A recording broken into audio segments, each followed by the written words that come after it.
A firefighter dies in the line of duty, but is he really dead? And is his death really the end, or is it the beginning of something special? We're going to talk about Morningstar #1 from Mad Cave Studios. See you in 3. And welcome back to Comical Opinions. This is our review of Morningstar #1 from Mad Cave Studios, and this issue kicks off a reality warping tale about a widow and her children on a burial pilgrimage that turns out to be anything but mundane. Before we get started, please like, share, comment, subscribe, hit that bell for notification. Your attention is greatly appreciated, and make sure to stay tuned to the end for the final score. Morningstar #1 is written by D.B. Andre and Tim Daniel, with art by Marco Finnegan, colors by Jason Werdy, letters by Justin Birch, and the cover is also drawn by Marco Finnegan. What's the basic premise? I'm not quite sure. This is high concept sci-fi. This is weird sci-fi. This is maybe mystical sci-fi. I'm not quite sure what it is exactly, but we'll give you the lowdown on the story, and then you can kind of make up your mind for yourself. And honestly, not knowing exactly what's going on is half the fun, and I think this is going to be a very positive review.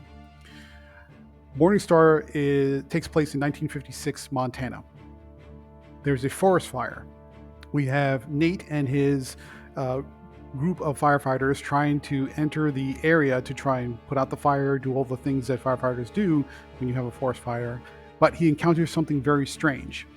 His colleagues are somehow frozen in time when they get separated. They catch back up and he finds them and they're sort of locked in this stasis state and they can't move and they're just sort of frozen exactly where they are in space and in the air and in the ground and wherever they happen to land after parachuting in.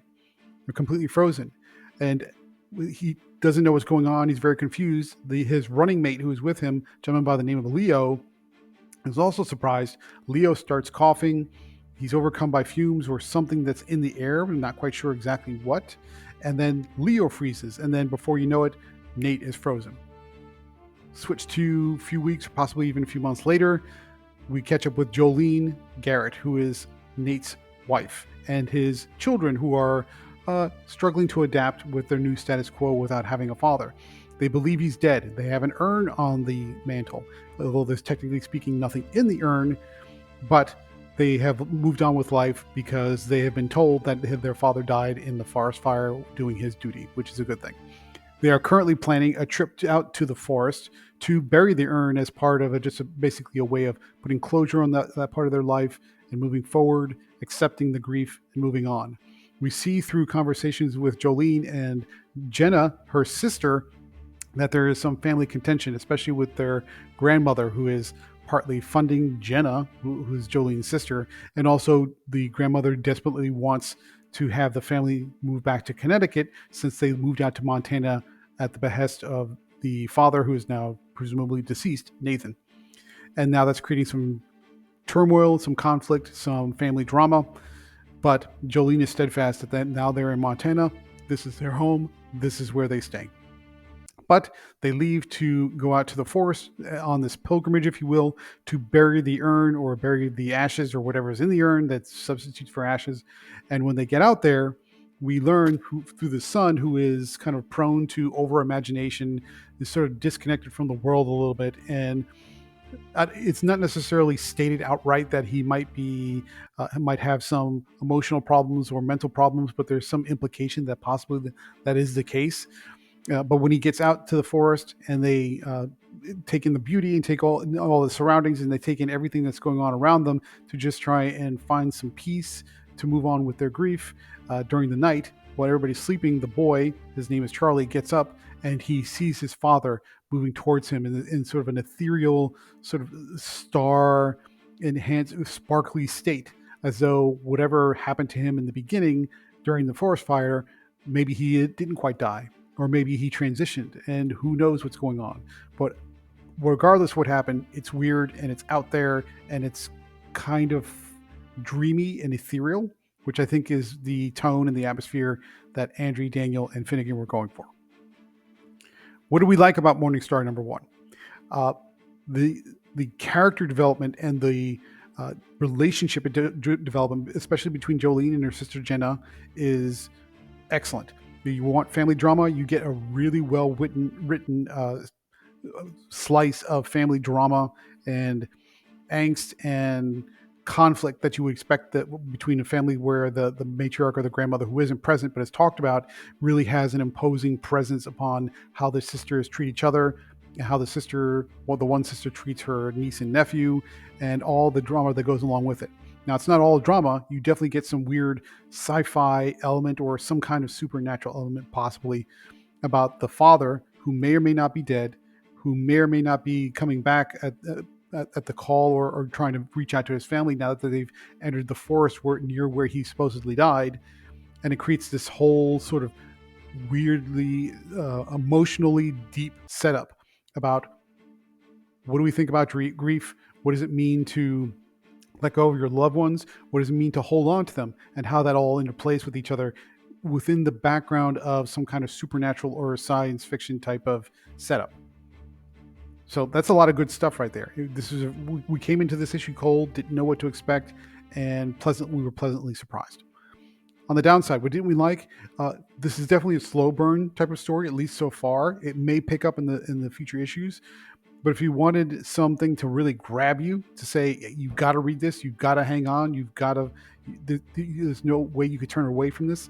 You get a little bit in the beginning and a little bit at the end. And if you're really not into the family dynamics and the drama, especially between two adult sisters arguing over their mother, the slow burn of the middle might kind of lose some people if they're looking for something a little bit more high paced and energetic.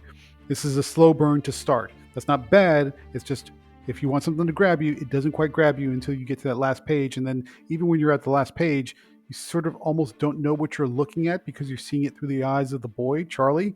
And so it could be just a delusion, could be some kind of hallucination of some sort, but you're not quite sure. So if you're looking for something high octane, fast paced, and really grab you by the throat and doesn't let go, you don't quite get that here. So it's not necessarily negative, but it sort of tempers your expectations, if you will.